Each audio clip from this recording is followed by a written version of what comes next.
That means Chronic Hoosiers joining us. How's it going, man? It's going. Glad to be back. Thanks for having me. It's always a pleasure. So let's see. You were with us last week, right? I was for the first time in a minute. I was going to say, I knew we'd taken off the week before that. We had Dane on. And then now we've had the first basketball game of sorts, even though it was an exhibition game. Got to see, not everyone, but got to see a lot of the people that the fans have been wanting to. Jalen Hood-Schifino, Malik Renew. That is the pronunciation of his name, by the way, Malik Renew. I've got to keep telling myself that. But I from a media standpoint, I liked what I saw from that Indiana team, Chronic. They look like they have solved a lot of woes, and they're ahead of where they were last year. This time, that's a fact. Oh, no doubt whatsoever. It's always one of those tread with caution type situations. Looking at exhibition games against NAIA teams, but at the end of the day, I felt. I felt great just to be able to watch IU basketball again, because I'm not going to lie, we've reached the point in football season where my soul needs that. It needs the pivot. It needs something to be happy about, and happy I was, man. I feel like we're looking at probably the best freshman class of newcomers as a whole, and I guess we kind of have to reevaluate how we look at classes now with the portal and everything else, and the way that's shaping programs. The new guys look good, man. They looked really good. I feel like we're looking at perhaps one of the strongest recruiting classes Indiana's had, going back to OG, Jawan, Thomas Bryant. I just felt like there was a lot of promise on display there. Hood-Schifino he's got a bag, man. I don't know how else to describe it. Watching him play, he looked to me possibly like the best guard Indiana's seen since Victor Oladipo left. And Renew, I felt like fit in seamlessly in place of Trace Jackson Davis. The offense moved. It was creative. It was it was a lot of things, and it was a lot of good things. But all the way down the line, I felt like CJ Gunn looked like he's absolutely going to be somebody, maybe not immediately, maybe not big minutes, but I think it's somebody that you're going to see grow and progress and become a bigger contributor throughout the season. It was great seeing Trey Galloway back in form. Logan Duncan obviously was rather effective. Now, I feel like that as you get from the backcourt into the front court, that caveat about, lesser opponents maybe gets a little bit more heightened, just because of the mismatches that are on display there. But I thought like he looked like he'd made some pretty significant strides. His body looks markedly different. His confidence, Race was everything we thought he would be. I think X reminded me that, progress is not always a linear thing. And that's perhaps something to keep in mind as the season gets started. I still think he's going to be an integral part of Indiana's success or failure this season. But, remembering where X started last year, we're back in the same boat now. While he's got a little bit more experience under him, there's far more expectations upon him. So recognizing that there's probably going to be some twists and some turns in that progression. But all in all, I felt like this was an Indiana team that put a lot of different pieces on the floor that offer a lot of different attributes that bring a lot of different talents. And, the chemistry, the ball movement looked pretty good for this part of the year. And, as we should expect with the Mike Woodson coach team, the defense was pretty darn effective as well. So all that being said, take it with a grain of salt, because it's Marian, it's NAIA, right. But it's on the books. It doesn't count. But I felt like it left me feeling pretty good about the prospects for what's ahead for the Hoosiers. And I think the thing that stood out to me, Chronic, and again, like you said, it's a one-game sample size, but it's all we have to go on. It's an exhibition. The comfortability for Race Thompson to step out behind the three-point line and knock down 3 of 4, for CJ Gunn to play in basically his first game in Assembly Hall, and knocked down 2 of 3 from behind the 3-point line. I mean, I think there's a comfortability and a confidence. I talked about it in the offseason. It seems like Mike Woodson is allowing these players to kind of be themselves and be comfortable with who they are. And under the previous regime, I don't necessarily know that that was the case.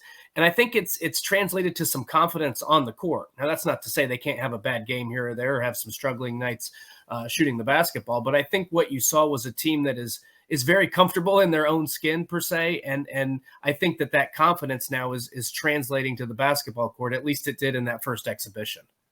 No, absolutely. I mean, what really sticks out as I look back at it, I rewatched the game again on Sunday, running an offensive set designed to get Race Thompson a 3-pointer off the catch. I'm sorry, dude. Can you repeat that? I mean, that actually happened though. And the stroke was clean, and he drilled it, nothing but net. And I think one thing to remember, this time last year, Mike Woodson was very, very openly explaining that the offense was not even a work in progress. It was taking a admitted back seat to getting the defense that he wanted on the floor. And I don't think that was a bad strategy by any means, considering all the liabilities Indiana's defense posed in the seasons prior. And I think you saw the progression of that program now, having had that foundation laid defensively, having introduced more and more offense. You think about the effectiveness of the pick and roll that they started to implement, especially in February on, and how that increased some of the efficiencies on offense.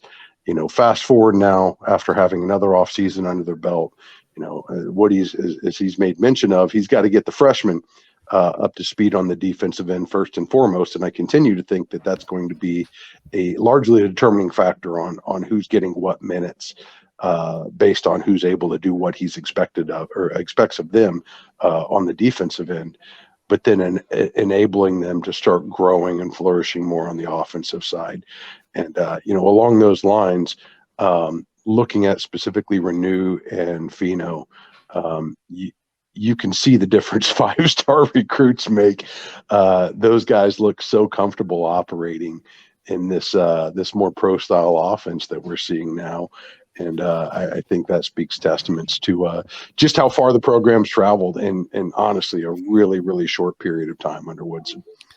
Yeah, I had talked a lot about the advancement of guys like Jalen Hood-Schifino and Malik Renew on where they had played before and how much higher of a level it is. And I knew that they were more experienced in that regard. But until you actually see it on the floor on how effortlessly they made this transition look, I was pretty shocked. I mean, I'm like, wow, they both look like second-year starters out there.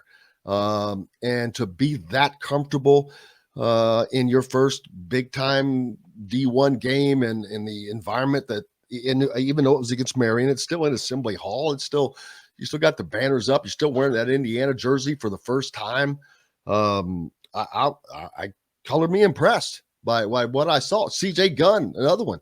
I know how confident he is, but until you do it on the floor, and he did 2 or 3 from behind the arc, man, he looked good. They're only going to get more comfortable with that. Oh, no doubt. But, you think about just getting things started and how badly this team struggled, even, throughout a good portion of the season last year, just to get into its offense, especially as defenses started to extend pressure and really frustrate the point of attack. The way in which the offense is being initiated now, bringing one of the bigs up to the top of the key, look at the interplay between the big and the guard, and to see Renew, and I'm struggling with that one too, man. My brain is programmed to read French in whatever way Southern Indiana boys are taught.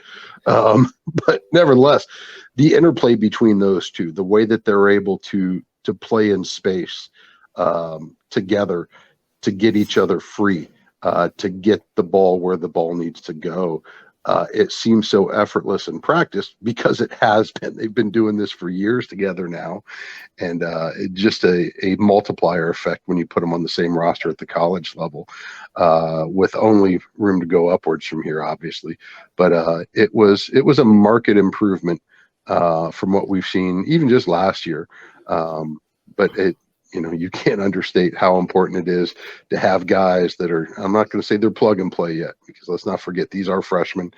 This was an exhibition game against NAIA, but that comfort level up front, the chemistry that's already established there, but also the competitiveness on both ends of the floor, up and down the roster.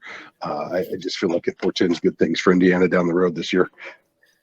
Well, and yeah. To that point, I was going to say, Mike Woodson made comments throughout the offseason. If I go to you and I put you on the floor for 4 to 5 minutes, you better make the most of that time, because if the situation calls again, I might go to somebody else. I mean, I think he's groomed this team to be super competitive in the offseason. And then, through the early season workouts and things of that nature. And I just feel like, again, these are silly stats, right? Because it's a game you should dominate, an NAIA opponent. It's an exhibition, but to get 48 rebounds, to shoot the ball as well as they did, it just, to me, I think he's created a culture of competitiveness. And while it probably gets pretty aggressive, and I'm sure there's some heated moments in practices and in team scrimmages, that translates now to the exhibition, and I think it's going to translate to the regular season. So I think you're right. I think there's a competitive cohesiveness and a chemistry there that Mike Woodson has fostered just in his, just since the end of last season. No doubt. And I think it's very promising. At the same time, two of Indiana's perhaps 7-8 best players, certainly their best player right now, on the bench in suits. I'll be curious to see when the suits come off. Although along those lines, how cool is it to see Jordy on the sidelines wearing a suit as well? But there's still pieces that remain yet unseen as far as how they're going to interrelate, how they're going to affect the chemistry. But I do think the competitiveness is something that you probably can't overstate enough right now. Obviously we don't get to watch practices. We don't get to see workouts. We don't get to see the open gyms and the shoot arounds. But I do feel like you've seen the product of that, ever so brief of a glimpse. Competition, iron sharpens iron. And to bring that many more talented players in the gym, competing for those precious minutes, I feel like it's bringing the best out of everybody. And I think you're going to see that continue to pay dividends throughout the course of the season, because let's be honest, Woody's even alluded to it here recently in some of his pressers. Last year, first team versus second team was a no contest. Almost exclusively, it was a runaway. Second team could not compete. And you saw that in game during some of those substitutions, some of the platoons that he was running out. There is night and day difference. For that to be addressed in the way in which it has been, I think is going to be exponentially important for Indiana's ability to compete for a Big Ten title and to hopefully put a run together here in postseason this year. Yeah, this team has got a lot of parts that I'm interested to see continue to flourish. We talk about rotations, and there were, this team has got, they're 13 deep, but you're not going to see 13 guys once you get into North Carolina and those teams. I don't know that you see 10, Chronic, and that means there's going to be some guys not seeing the floor much, but that is because of the talent that would be on the floor. Indiana did not have that last year. They played more guys, I think, last year than they will this season, but that's because they did not. The talent that was out there is much higher this year. Not that the talent on the bench is not good. It's just what's in front of them is just better. No, there is certainly an increased talent across the board, but more than anything, the depth of talent. Now, I think one thing that we saw pretty evident in Woody's coaching last year that I'm fascinated to see how it continues to play out, the way in which these guys are able to establish trust with the staff. in various situations and high leverage situations is going to be paramount. So I think as we're watching some of these, we got one more exhibition left. You got a couple of cupcakes, and then we take that trip over to Cincinnati to go play at Xavier. This is going to be a critical period, these couple of weeks in front of us right now, for these guys to really establish that trust with Woody and the rest of the staff, showing that they can be depended upon. And with still a lot of new faces in the mix, but new faces especially expected to be part of the rotation, consistency of play. But again, on the defensive end, I think is going to be everything for kind of shaping up what the first month and a half or so of the season is, as we get into these stretches with Carolina, the Kansas, the Arizona, and then as the Big Ten play starts to seep in. I think this is going to be a real fascinating couple of weeks here, just to see how that plays out and who's able to stand out. Because I agree, I don't think you're going to see a 13 person rotation. I don't know if it's going to go 10. I don't think it will either. I think it's going to get to single digits personally. But quite honestly, that's not to say that we're not going to see games that are contested games that see 11, 12 players or more in the rotation just due to situational circumstances, fouls, foul trouble, injuries. And again, that's the one asterisk right now as we're starting this season.